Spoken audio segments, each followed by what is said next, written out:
तो सब्सिडी का लाभ पाने के लिए पूंजी निवेश प्रोत्साहन योजना के अंतर्गत राज्य के भीतर स्थापित 420 औद्योगिक इकाई,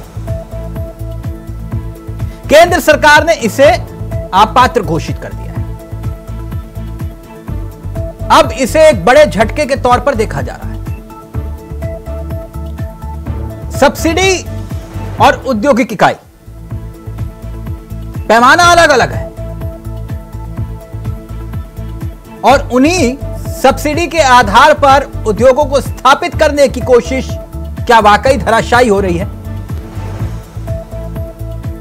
इस आदेश के बाद, क्योंकि केंद्र सरकार के इस आदेश के बाद उधम सिंह नगर जिले की 134, देहरादून की लगभग 95 ऐसी औद्योगिक इकाइयां जो प्रभावित हों। हरिद्वार, देहरादून, उधम सिंह नगर, कमोवेश 3 ऐसे जिले हैं जो औद्योगिक नजरिए से महत्वपूर्ण माने जाते हैं। ऐसे में अब इस पर सियासत भी हो रही है। कांग्रेसी ये कहते हुए कटाक्ष कर रहे हैं कि डबल इंजन फेल हो गया है। उद्योगपति उद्यमियों के बीच एक निराशा का माहौल है।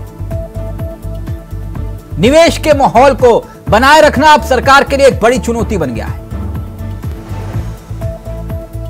तो सियासत के लिहाज से, क्योंकि हरिद्वार जिले का हम जिक्र करें तो 251 औद्योगिक इकाइयां हैं, उधम सिंह नगर में 134 हैं और देहरादून में 95 हैं। संख्या बड़ी है, तादाद बड़ी है और उस पर हो रही सियासत भी बड़ी है। और आज इसी मुद्दे पर हम चर्चा भी करेंगे और हमारे साथ मेहमान कार्यक्रम का हिस्सा बनने जा रहे हैं और समझेंगे कि आखिरकार सब्सिडी पर सियासत कितनी जायज है। डबल इंजन पर सवाल, आखिरकार पूंजी निवेश पर यह नया सियासी कलेश क्यों? क्या विपक्ष का कटाक्ष वाकई डबल इंजन कामयाब हुआ या फिर वाकई नाकामयाब? हमारे साथ मेहमान इस कार्यक्रम का हिस्सा बन रहे हैं। उन्हीं से ही आज समझेंगे कि आखिरकार इसके सियासी मायने क्या है। उत्तराखंड में 620 औद्योगिक इकाइयां हैं जिन्हें यह सियासी झटका लगा है। तो आज इसी मुद्दे पर हम चर्चा भी करेंगे और इसी मुद्दे पर क्यों सियासी बहस छिड़ी है, पहले आपको रिपोर्ट दिखाएंगे और फिर सीधा रुख करेंगे अपने मेहमानों की तरफ।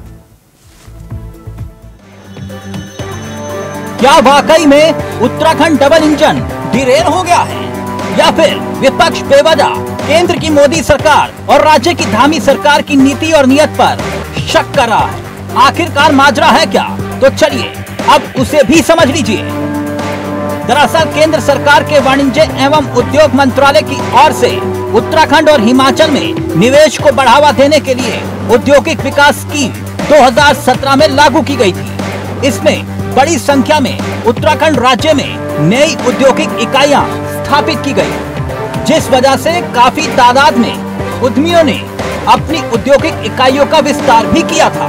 स्कीम के तहत केंद्र सरकार ने 714 इकाइयों को सब्सिडी का लाभ भी दिया था, जिसमें उत्तराखंड के 350 यूनिट शामिल थे। लेकिन अब वाणिज्य एवं उद्योग मंत्रालय ने 30 जुलाई 2024 को राज्य सरकार को पत्र भेजकर साफ किया कि उत्तराखंड की 620 ऐसी इकाइयां हैं जिनका रजिस्ट्रेशन नहीं हुआ है। ये इकाइयां स्कीम के लिए पात्र नहीं हैं। ऐसे में अब सैकड़ों इकाइयों की सब्सिडी पर विराम लग गया है। सूत्रों की माने तो रजिस्ट्रेशन के लिए आवेदन प्रक्रिया में देरी के चलते इन इकाइयों को लाभ की श्रेणी यानी सब्सिडी की श्रेणी से बाहर किया गया है। इसके बाद राज्य में उद्योगपतियों में निराशा का भाव देखने को मिल रहा है और इसी बात पर कांग्रेस अब बीजेपी पर कटाक्ष भी कर रही है, ये कहते हुए कि मोदी सरकार हो या फिर राज्य की भाजपा सरकार, दोनों ही विकास से ज्यादा पार्टी के विकास को महत्व दे रहे हैं। राज्य को जिन औद्योगिक इकाइयों के विकास की जरूरत है उसको अपात्र करने का काम जो केंद्र की सरकार की तरफ से किया गया है उस पर राज्य सरकार खामोश क्यों है, जबकि बीजेपी संगठन की तरफ से औद्योगिक इकाइयों को ही दोषी माना जा रहा है, जिनके द्वारा वक्त पर रजिस्ट्रेशन की प्रक्रिया को पूरा नहीं किया गया। देखिए, ये जो प्रोत्साहन योजना शुरू की गई थी, ये 2017 में शुरू की गई थी और औद्योगिक क्षेत्र के लोगों को सब्सिडी का लॉलीपॉप दिया गया था। लेकिन इस बार 620 औद्योगिक इकाइयों को अपात्र घोषित कर दिया केंद्र सरकार ने एक झटके में, जिसमें से लगभग 220 या 226 तो हैं हरिद्वार की, 157 के करीब हैं उधम सिंह नगर की और 92 या 95 है करीब देहरादून की। इसके अलावा हर जिले की 3-3, 4-4 औद्योगिक इकाइयां तो है ही हैं। तो ऐसे में अपात्र घोषित करने से पहले कोई रिमाइंडर नहीं आया होगा क्या? देखिए, समय समय पर जो हमारे औद्योगिक जो हमारी एजेंसियां हैं उनको जो सब्सिडी देने का काम केंद्र की सरकार और राज्य की सरकार करती है, मुझे लगता है कि कुछ ना कुछ ऐसी त्रुटियां उनकी कंपनियों की रही होंगी जिसके कारण उनकी सब्सिडी केंद्र ने इस वक्त रोक दी है। पर कहीं ना कहीं उद्योगों को बढ़ावा देने के लिए माननीय प्रधानमंत्री जी जिस तरीके से काम कर रहे हैं, पूरे देश के अंदर उद्योग को बढ़ावा देने का काम कर रहे हैं और जो हमारी एजेंसियां हैं जो काम करती हैं और जो हमारे युवाओं को रोजगार देने का काम करती है, मुझे लगता है कि आने वाले समय में भी इसमें भी बहुत अच्छा और बेहतर कार्य होगा। जिलेवार सब्सिडी की लिस्ट को देखें तो जिलों में सब्सिडी से महरूम रही औद्योगिक इकाइयों की संख्या कुछ इस तरह से है। हरिद्वार में 251, उधम सिंह नगर में 134, देहरादून में 95, अल्मोड़ा में 29, चमोली में 1, चंपावत में 3, गढ़वाल में 34, नैनीताल में 37, रुद्रप्रयाग में 3, टिहरी में 24, उत्तरकाशी में 3। यानी उद्यमियों की इस निराशा के बीच राज्य में निवेश के माहौल को बनाए रखना अब एक चुनौती बन गया है। अब एक कैंतुरा, इंडिया वॉइस, देहरादून।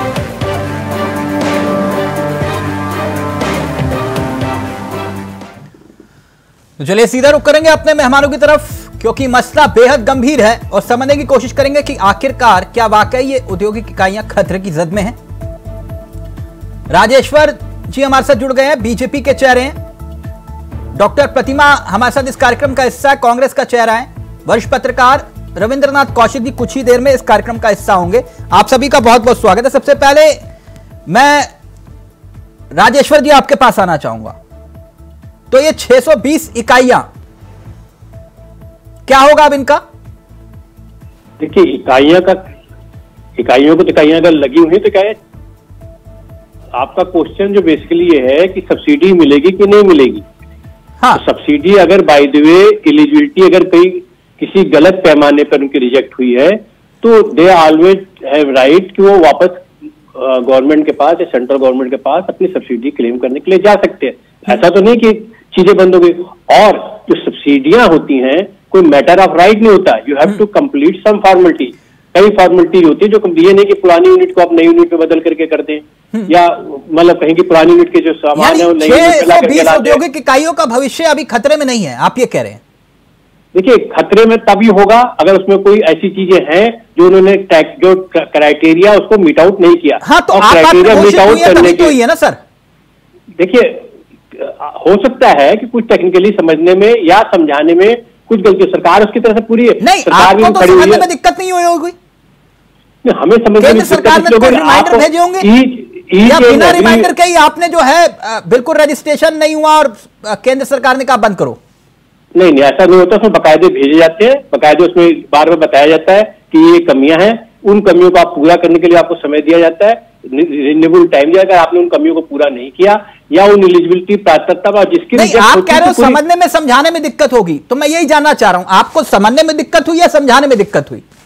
देखिए, हमें समझने में दिक्कत हुई और अगर यूनिट को हो सकता है किसी समझाने में कोई टेक्निकली उनको चीजें समझ में नहीं आई हो तो अभी भी एलिजिबल है, अभी भी वो जाकर के बात कर सकते हैं कि ये पॉइंट जो है लिए गए गलत लिए गए, तो उसको वापस आप रिड्रेस कर सकते हैं। रिड्रेस करने के लिए डॉक्टर प्रतिमा जी आप मुस्कुरा रही है, मैं वजह जान सकता हूं? वो ये कह रहे कोई ऐसी बड़ी बात नहीं है, आप लोग बेवजह सियासत कर रहे हैं। देखिए, बिल्कुल इसी बात पे मैं मुस्कुरा रही थी। तुमने कहा कि अभी भी वक्त है, ये जाके बात कर सकते हैं, तो फिर इनसे पूछना चाहती हूँ कि कौन जाके बात करेगा? ये तो राज्य सरकार का मुद्दा है कि राज्य सरकार को अपने उद्यमियों के लिए केंद्र से बात करनी चाहिए। आपकी डबल इंजन की सरकार समझाना चाहूंगी बताना चाहूंगी कि जिस ग्राउंड पे कोई इलिजिबिलिटी नहीं है। ये कह रहे हैं सरकार का मंत्रालय ये कह रहा है कि रजिस्ट्रेशन नहीं हुए हैं, आपने आवेदन नहीं किए, समय पे रजिस्ट्रेशन फॉर्म भी फिल किए गए, तो इसकी जिम्मेदारी किसकी है? मैं बात बताना चाहती हूँ, ये कुछ भी नहीं है चावला जी, ये सिर्फ बाई इलेक्शन जो हारे हैं ना मंगलौर और बद्रीनाथ का, उसका दंड जो है जो प्रदेश का दिक्कत क्या कि इंडस्ट्री को आप इलेक्शन में उपचुनाव में वो कोई बात वो कोई तरीका है। आप not a matter of right, आपको को कंप्लीट करनी पड़ेगी। ऐसा नहीं है कि आप कह दे और इतने रुपये आपको दे दिए जाए, ये कभी नहीं होता। और सरकारों का काम उसको ये आप हर चीज को राजनीतिक ना करके इंडिविजुअल केस में कोई है आपके पास? आप एक भी इंडिविजुअल केस बताइए जिसमें गलत रिएक्ट हुआ है।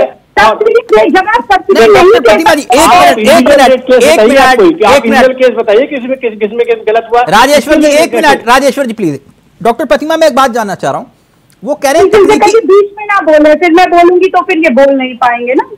नहीं एक मिनट मेरी बात सुन लीजिए मैडम, मैं एक बात जानना चाह रहा था आपसे कि तकनीकी आधार पर ये फैसला लिया गया है, आप कह रहे हो कि ये उपचुनाव में बाई इलेक्शन हार गए इसलिए ये फैसला लिया गया है। बिल्कुल तकनीकी समझ में नहीं आया मुझे। एक बात बताइए, बिल्कुल मैं समझाती हूँ ना आपको। एक बात बताइए, जब आपने कहा कि जो हमारे जो इंडस्ट्रीज हैं, जो उद्यम है, जो उद्यमी है, उनको हम सब्सिडी प्रोवाइड करेंगे, ठीक है, आपने डेडलाइन प्रोवाइड की होगी सरकार को कि इस टाइम तक ये एलिजिबिलिटी के साथ आपको अपने फॉर्म को फिल करके हमारी वेबसाइट पे या जो भी इन्होंने क्राइटेरिया दिया है वहां फिल करने। आप देखिए उद्यमी क्या कह रहे हैं, उद्यमी ये कह रहे हैं जो रिप्रेजेंट करते हैं आप उद्यम जो पूरी इंडस्ट्री उसको, वो ये कह रहे हैं कि ये सरकार की जिम्मेदारी बनती है कि अगर कोई टेक्निकल फॉल्ट हुई है, हमें रजिस्ट्रेशन में कोई दिक्कत हुई है या हमारी फॉर्म्स वहां तक नहीं पहुंचे, तो ये सरकार की जिम्मेदारी बनती है। और केंद्र सरकार ने जानबूझकर उत्तराखंड को पीछे छोड़ने के लिए, क्योंकि ये देखिए ये राजनीति, अगर ये बाई इलेक्शन वाला मसला है तो फिर तो एक केदारनाथ भी हार जाएंगे। नहीं बिल्कुल, अगर ये वाकई में बाई इलेक्शन वाला मसला है तो फिर तो केदारनाथ भी, तो मैडम केदारनाथ हारने के लिए क्यों ये इकाइयां बंद करेंगे? अरे भाई उनकी सब्सिडी बंद करेंगे? चावला जी सुन लीजिए मेरी बात, सुन लीजिए। ये लोग ये जनता के हित की बात कभी नहीं करते, ये हर चीज में हमारी और आपकी कोरोना काल में आपने देखा कि लोगों की जो मृत्यु पर भी ये राजनीतिक रोटियां सेक रहे थे। तो ये पता है, देखिए केदारनाथ में भाजपा के सदस्यता अभियान की जो सच्चाई है वो सबके समक्ष है कि किस तरीके से इन्हें लाले पड़ रहे हैं 20 सदस्य तक बनाने के लिए। तो केदारनाथ इन्हें हारना है, ये तय कर चुके हैं पहले ही, इसलिए ये राजेश्वर जी इतनी छोटी बात नहीं होती है। कौशिक जी राजेश्वर जी एक मिनट, ये बड़ी बात है। ये तकनीकी आधार है या सियासी आधार है? राजेश्वर जी जो बात डॉक्टर प्रतिमा जी कह रही हैं, ये तकनीकी आधार है। प्रतिमा जी को कहा जाए एक बार पढ़ लें कि स्कीमें क्या होती है, आपको ऑनलाइन करना पड़ता है, सब चीज आप पढ़ लीजिए एक बार। आप ही को पढ़ाएं, आप ही क्वेश्चन पूछे तो आप ही को पढ़ाएंगे, आप पढ़ लीजिए। ऑनलाइन आपको एलिजिबिलिटी आप प्रोड्यूस होते हैं। आप बताइए इनएलिजिबिलिटी का मतलब क्या है? इनएलिजिबिलिटी का मतलब होता है आपकी फॉर्मेलिटी आपको बता दूं, इनएलिजिबिलिटी का मतलब होता है आपकी मशीनरी यूनिट नहीं होनी चाहिए। इनएलिजिबिलिटी का मतलब आपके अंदर यूनिट है, इनको कौन से ग्राउंड पे डिस्क्वालीफाई यूनिट का अलग अलग ग्राउंड होगा मैडम, जी हर यूनिट का ग्राउंड अलग होगा। ये कुछ मेरे यूनिट का ग्राउंड होता है। डॉक्टर प्रतिमा जी एक मिनट, राजेश्वर जी प्लीज एक मिनट, डॉक्टर प्रतिमा जी अभी आप इतना गुस्से से एक मिनट राजेश्वर जी एक मिनट, अभी डॉक्टर प्रतिमा जी आपने इतने गुस्से से चेतावनी दी उनको कि बीच में मत बोलिएगा और फिर आप वही नियम खुद तोड़ रहे हैं। मैं नहीं तोड़ूंगी। हाँ तो एक मिनट अपनी बात रखने दीजिए ना। चावला जी आप पर्सनल कमेंट ना करें। अगर मैं पढ़ती नहीं बैठी, आप पढ़ते बैठे, आप ये बता दीजिए डॉक्टर प्रतिमा जी पर्सनल अटैक नहीं होगा, मैं इस बात की गारंटी ले रहा हूँ। एक मिनट मैडम, एक मिनट प्लीज। मैडम मेरे कार्यक्रम में ये ऐसा होता नहीं है, आप मेरे साथ कई बार चर्चा में रहे, मैं इस तरह की चर्चा करता नहीं हूँ, प्लीज बिल्कुल मैं भी नहीं करती चावला जी, प्लीज बिल्कुल। मैं आपसे उम्मीद करूंगा आप एक एक करके अपनी बात करिए। राजेश्वर जी, जी, क्या सर। कोई रास्ता समाधान है लगता आपको? देखिए, अगर कोई यूनिट गलत के कारण से रिजेक्ट हुई है तो अपना रिएड्रेस कर सकती है, वापस आ सकती है, और यूनिट वाइज होता है और हर यूनिट के लिए एलिजिबिलिटी क्राइटेरिया होते हैं। यानी आप लोगों का कोई लेना देना नहीं? देखिए, सरकार उसमें आपको सरकार सिर्फ सहयोग कर सकती है। नहीं, मैं वही सहयोग तो जानना चाह रहा हूं आपसे। सरकार पूरी सहयोग करने के लिए तैयार है। तो रिमाइंडर तो आया होगा आप लोगों के पास? नहीं, रिमाइंडर सरकारों के पास नहीं आता है, सरकारों के पास ही। अच्छा, तो मतलब 420 इकाइयों के पास अलग से गया रिमाइंडर, आपको कोई जानकारी नहीं थी? हर के पास इंडिविजुअल जाता है। सर, आपके पास कोई जानकारी नहीं थी कि सब्सिडी किसको मिलती है किसको नहीं मिलती, और कौन पात्र है कौन अपात्र है? वो सब साइट पे लिखा होता है हमारे। इसका मतलब ये तो इसका मतलब कोई होमवर्क नहीं था। ओपन डॉक्यूमेंट आपकी बात अकॉर्डिंग टू यू। एक मिनट सर, इसका मतलब कोई होमवर्क नहीं था, आप लोगों को कुछ मालूम ही नहीं था कि क्या होने जा रहा है? आप ही की बात कर रहा हूं। इंडिविजुअल यूनिट को होमवर्क करना होता है, इंडिविजुअल यूनिट। अच्छा, यानी उसके लिए यूनिट जिम्मेदार है। आप डॉक्टर प्रतिमा जल्दी से, फिर मैं कौशिक के पास जा रहा हूं। अगर इंडिविजुअल यूनिट अगर कंप्लायंस जुलाई को देखिए, या तो केंद्र सरकार झूठ बोल रही है या भाजपा के प्रवक्ता झूठ बोल रहे हैं। केंद्र सरकार कह रही है कि 30 जुलाई को हमने पत्र लिख के भेज दिया था कि ये आपके जो यूनिट है उनको टेक्निकल रीजन की वजह से जो है हम अपात्र घोषित करने जा रहे हैं। अब बताइए उस पत्र पे इन्होंने क्या किया? चिट्ठी तो आई थी पैनुली जी, पत्र तो आया था सरकार का। हाँ, पत्र आया था, आप खुद स्वीकार करें, पत्र आया था और पत्र में लिखा हुआ था, लेकिन फिर भी आप कह रहे हो कि ये तो इंडिविजुअल जिम्मेदारी है। भैया, हमारी तो कोई जिम्मेदारी नहीं। इंडिविजुअल देखिए, अब आप फिर से समझ लीजिए, अगर हम नहीं समझा पा रहे, हर यूनिट अपने लिए सब्सिडी के लिए अप्लाई करती है, उसके लिए एलिजिबिलिटी क्राइटेरिया है, सारी चीजें ऑनलाइन है, सारी चीजें ट्रांसपेरेंट है। केंद्र सरकार ने आपको क्यों भेजी? आप पूरी बात, आप मेरी बात सुन लीजिए। इंडिविजुअल यूनिट जो 22 चेक पेमेंट करेगी नई मशीनरी के लिए, इंडिविजुअल यूनिट जो कहीं से पुराने सामान खरीद कर ला करके नहीं लगा रही होगी, इंडिविजुअल यूनिट जब कमेंसमेंट प्रोडक्शन शुरू होगा। राजेश्वर सर, मैं आपकी सारी बात समझ गया, तो चिट्ठी गलत पते पे क्यों आई? चिट्ठी गलत पते पे नहीं, चिट्ठी उनको सरकार को स्टेट गवर्नमेंट को इंकार किया, इतनी एलिजिबिलिटी यूनिट नहीं है, इनको आप देख लीजिएगा। यानी केंद्र सरकार ने गलत पते पे चिट्ठी भेज दी, आपको नहीं भेजनी चाहिए थी। इंडिविजुअल यूनिट के पास भी गई है, इंडिविजुअल यूनिट के पास भी, आपके पास भी तो गई है सर। आप कह रहे हो हमारा कोई लेना देना नहीं है। हमारा लेना देना इस नहीं है कि हम इंडिविजुअल यूनिट के अगर कोई गलती हो रखी है और उसको सुधारा जा सकता है तो उसको तो मतलब राज्य में औद्योगिक इकाइयां राम भरोसे चल रही हैं? नहीं, बिल्कुल आप वही समझा रहे हैं। इंडिविजुअल अगर कंप्लायंस पूरी नहीं कर पा रही तो दिक्कत है। कौशिक जी, एक मिनट, बहुत देर से वेट करें। कौशिक सर, सुना आपने? ये वाकई एक सियासी मुद्दा है या फिर राज्य की अर्थव्यवस्था से जुड़ा हुआ एक मसला है? सर, दोनों ही बातें हैं। देखिए, मैं जो इस समय जो विषय है उसमें बहुत टेक्निकलिटी मुझे नहीं पता, जो मीडिया में आया वही मैंने पढ़ा है जी। मैं आपको याद दिलाऊं कि एनडी तिवारी जी के समय वाजपेयी सरकार ने स्पेशल स्टेटस देते हुए यहाँ के जो है उद्यमियों को रियायतें दी थी, शेड्यूल उसी से बने थे। बिल्कुल। लेकिन उसके बाद क्या हुआ कि भाजपा की ही मित्र पार्टी है अकाली दल, उसके प्रकाश सिंह बादल ने कहा कि भाई आप सीमांत प्रदेश बता रहे हैं इसे, तो सीमांत प्रदेश तो पंजाब भी है और सबसे ज्यादा चुनौती आपकी जो है वो पंजाब उठाता है। उसके बाद बिहार वालों ने डिमांड शुरू कर दी कि साहब ये तो आपके बीमारू राज्यों में से एक है, तो हमें रियायत मिलनी चाहिए। तो इतनी घपड़ चोट हुई थी, इतनी डिमांड आई थी कि आखिर वो जो है रियायतें बंद हो गई थी। अब देखिए, उद्यमों के सामने दिक्कतें क्या आती हैं कि उद्यम जो है या कोई व्यापार जो है वायबल होने के लिए टाइम लेता है। नहीं, अगर मैं कौशिक जी सही हूं तो थोड़ा सा दुरुस्त करिएगा, अगर मैं गलत होऊंगा तो आप दुरुस्त कर दीजिएगा। उसके बाद जब मनमोहन सरकार आई तो पैरवी केंद्र से राज्य ने भी नहीं की कि आप हमारा औद्योगिक पैकेज बढ़ाइए। जी जी, ये भी तो सच है ना सर? नहीं, लेकिन उसमें राजनीतिक बाध्यता वही थी। हाँ, कि वो तो वाजपेयी जी का डिस्कशन था, उन्होंने एक शर्तें लगा के भाई उत्तराखंड को जो है आपको हेल्प करनी है, और उसी के साथ आपके हिमाचल प्रदेश का भला हो गया। तो वो तो ऐसी शर्तें थी कि उस पर फिर केंद्र सरकार ने टिक पाई नहीं। 2012 में इसी आधार पर तो कांग्रेस ने कहा कि आप हमें वोट दीजिए, हम आपको औद्योगिक पैकेज देंगे। जी जी, एक पैमाना ये भी था।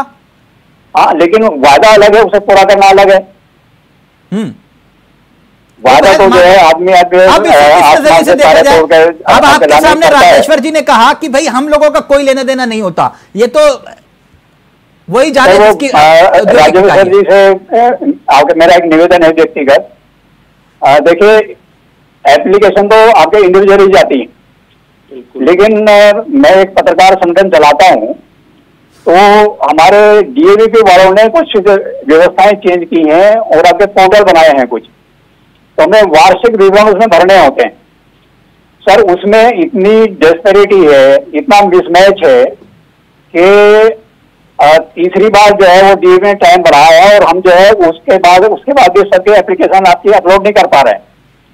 तो अगर ऐसी कोई दिक्कत है तो सरकार को प्रयास करना चाहिए हमारे उद्यमों की। बिल्कुल बिल्कुल, आपकी बिल्कुल एग्रीड बात है। अगर ऐसी कोई दिक्कत है, कोई टेक्निकल इश्यूज है, बिल्कुल सरकार पर नहीं, तो फिर मेरा सवाल तो वही ना जस का तस, ये कह रहे हैं कि भाई हम करेंगे, मदद करेंगे, लेकिन उसका एक पैमाना ये भी है ना कि भाई केंद्र सरकार ने गलत पते पे चिट्ठी क्यों भेज दी? फिर नहीं, गलत पता नहीं, पता बिल्कुल सही है। नहीं पता, आप जब कह रहे हो सर हमारा कोई लेना देना नहीं है, तो फिर गलत पते पे आइए, इसका मतलब स्टेट गवर्नमेंट की इंडस्ट्रियां जा रही हैं, उनको भी आगाह करना पड़ता है। भाई आप भी देख लीजिए, अगर कोई चीज है तो उसको सर फिर आप क्या कर रहे हैं? तो फिर ये डबल इंजन किस काम का?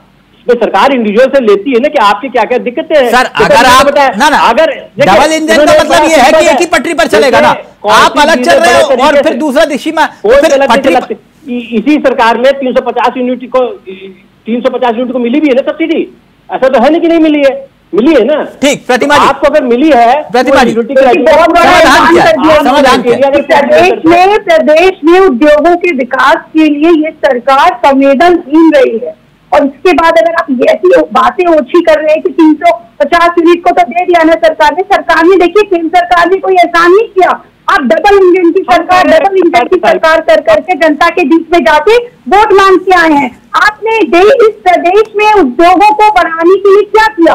इन्वेस्टर समिति के नाम पर हजारों करोड़ रुपया खर्च कर देते हैं आप इतना जवाब दे दीजिए कि 2018 की इन्वेस्टर समिति और उसके बाद 2023 में जो समिति हुई, उसके बाद फिर एमओयू ही साइन हुए हैं। दरअसल से क्या उसकी स्थिति है? दरअसल से कितना इन्वेस्टमेंट आया, कितने उद्योग लगे? क्योंकि अगर इस प्रदेश में उद्योग लगे होते तो इस प्रदेश का 8 लाख, सुन लीजिए, 8,68,440 युवा बेरोजगार न घूमना होता। और ये तो वो आंकड़े हैं जो यहाँ पे सेवा योजन विभाग में रजिस्टर्ड हैं, जो अनरजिस्टर्ड है। अगर उनको जोड़ा जाए तो ये बेरोजगारी का आंकड़ा सही गुना किया जाएगा। अगर आप इतनी एक अलग बहस हो जाएगी, कौन रजिस्टर्ड होता है? एक मिनट मैडम, जो काम कर रहा है वो भी रजिस्टर्ड हो जाता है ना, उसमें कोई बहस अलग दिशा में हो जाएगी। मैं एक बात जानना चाह रहा हूं राजेश्वर जी, फिर मैं कौशिक जी के पास आऊंगा। किसने औद्योगिक पैकेज को लेकर क्या प्रयास किया वो एक अलग विषय है, अगर एक अलग बहस हो जाएगी फिर तिवारी जी के बाद क्या हुआ, है ना? कितनी सरकारें आई, कितनी गई। सिर्फ एक तिवारी शासनकाल को हम छोड़ दें तो उद्योगों के नजरिए से उत्तराखंड तो वंचित ही रहा। और तिवारी जी के शासनकाल में भी क्यों उद्योग स्थापित हुए, कौशिक सर ज्यादा जानते हैं। जो व्यक्तित्व इतना बड़ा था कि भाई किसी कंपनी को बोल दिया कि आपको आना है तो वो पूछेगा नहीं कि क्यों, वाई। इस बात पे तो आप भी इनकार नहीं कर सकते। तनुली जी, मैं गलत तो नहीं कह रहा ना? ये हुआ ना, बिल्कुल सही। तिवारी जी के नाम से लोग आए। तिवारी जी का जो कद था उसका कोई मुकाबला थोड़ी था। हाँ, कोई भी ये इसमें तो कोई बहस होनी भी नहीं चाहिए, लेकिन उसके बाद स्थिति क्या पैदा हुई ये एक महत्वपूर्ण सवाल है। अब जैसे डॉक्टर प्रतिमा जी ने कहा कि भाई इन्होंने इन्वेस्टर मीट किया और एमओयू साइन हुए, इतने के कितने आए कितने नहीं आए। मैडम, एक हमने भी देखा है इन्वेस्टर समिट जिसमें खली को बुलाया गया था हल्द्वानी में और पत्रकारों और जनता के लठ पड़े थे। आप पता नहीं कौन सा ऐसा औद्योगिक विकास हो रहा था उससे जिसमें खली को बुलाया था, हमें भी नहीं मालूम, लेकिन बुलाया था हरीश रावत जी ने, कहा था इससे विकास होगा। अब पता नहीं कैसा विकास होगा, हमें भी नहीं मालूम हुआ। लेकिन कौशिक जी, क्या ये गंभीर विषय नहीं है कि हम पहाड़ों पर औद्योगिक इकाई स्थापित करने की बात कर रहे हैं, लेकिन मैदान के 3 जिले देहरादून, हरिद्वार और उधम सिंह नगर ये नहीं संभाल पा रहे? ये बात सही है, लेकिन सर मैं एक थोड़ा मुझे डर है विषयांतर ना हो जाए जी। तिवारी जी ने जाते जाते मतलब 5-6 महीने पहले की बात है, तो तब एक घोषणा की थी कि साहब अगर कोई उत्तराखंड में मोबाइल फोन बनाने की फैक्ट्री लगाएगा तो मैं उसे 5 करोड़ रुपए दूंगा। कोई आया नहीं। तो उस समय उद्योग सचिव थे संजीव चोपड़ा। ठीक। तो हम उसे चर्चा कर रहे थे, मैंने कहा भाई ये तो बहुत बड़ा धक्का है। तो संजीव चोपड़ा ने एक बड़ी मार्के की बात की थी जो मुझे आज तक याद है जी, कि भैया अर्थव्यवस्था के 2 अंग हैं, एक मैन्युफैक्चरिंग, एक सर्विसेज। कि आगे का जो जमाना है वो मैन्युफैक्चरिंग से ज्यादा सर्विसेज का है। कि हमें जो है अपने लोगों को सर्विसेज की तरफ मोड़ना पड़ेगा। हाँ। क्योंकि उत्तराखंड जो है मैन्युफैक्चरिंग आप वैसे भी आपका बन नहीं सकता। जो उस समय जो सब्सिडी मिली थी वो इसीलिए मिली थी कि भाई सामान बाहर बनता है और उत्तराखंड में आके बिकता है। हम जो है यहाँ बना करके और बाहर बेचने की कोशिश कर रहे थे। तो वो जो लॉजिस्टिक का खर्चा है वो अब केंद्र सरकार दे रही थी। लेकिन इसमें हुआ क्या कि कुछ जो है, जो कि हर व्यवसाय में ईमानदार और बेईमान लोग होते हैं, कुछ लोगों ने ये किया कि भाई चीजें बाहर बना रहे थे, यहाँ बना के लाते थे, या पैकेजिंग करते थे और पैकेजिंग करके यहाँ से बाहर भेजते थे और आपके सब्सिडी ले लेते थे। मुझे याद है कि कम से कम 5-6 ऐसे आगे बड़े केस पकड़े गए थे। तो जो इस बार मना हुआ है उसके कोई एक कारण नहीं हो सकता। हाँ। उसके कारण कई हो सकते हैं। ठीक। तो वो जो है आपकी स्टडी की चीज है, इन्वेस्टिगेशन की चीज है कि हुआ क्या है एक्चुअली। बिल्कुल सही कह रहे हैं आप। डॉक्टर प्रतिमा जी, क्या रास्ता है, क्या लगता है आपको?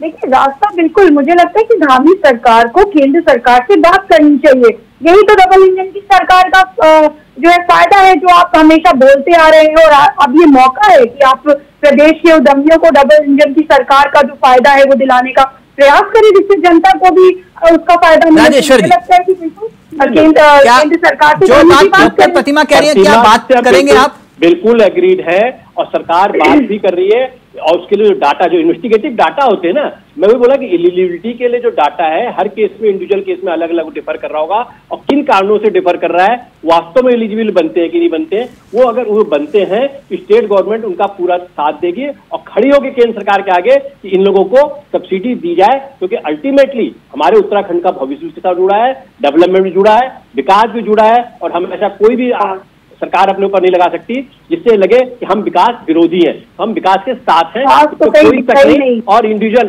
देखिए, आप ऐसा लगता है प्राइमा फेसी से लगता है, अभी इन्होंने बड़े क्लियर समझाए। और मैं उसमें अगर ज्यादा डिटेल में जाऊं, जैसे कौशिक साहब ने बड़े क्लियर करेगा, ऐसी बहुत सी चीजें थी जो यहाँ कभी ना बनती थी ना कुछ होती थी। यहाँ सिर्फ सब्सिडी खाई जाती थी, पैकेजिंग की जाती थी। ये इन्हें बड़ा अच्छा तो पता है। और कई फार्मास्यूटिकल, कौशिक जी ने कोई गलत बात नहीं कही, वो बिल्कुल सही बता रहे थे। हाँ, तो बिल्कुल कौशिक जी बिल्कुल सही बता रहे हैं। तो वही मैं बता रहा हूँ कि आप एलिजिबिलिटी देखिए, लेकिन इंडिविजुअल एलिजिबिलिटी अगर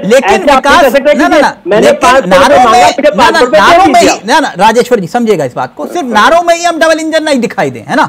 नहीं बिल्कुल हम कह रही है कि हम डबल इंजन कर रहे हैं, ठीक है, अच्छी बात है। अब नारों के इतर भी अब साबित करने का वक्त आया, तो अब आपको साबित करना चाहिए। ये नहीं बोलना चाहिए कि गलत पते पर चिट्ठी आएगी, साबित करके। और जो पैमाना होता है सर विकास का, मैं आपको बताता हूं, मैं उदाहरण देकर इस कार्यक्रम को खत्म करूंगा।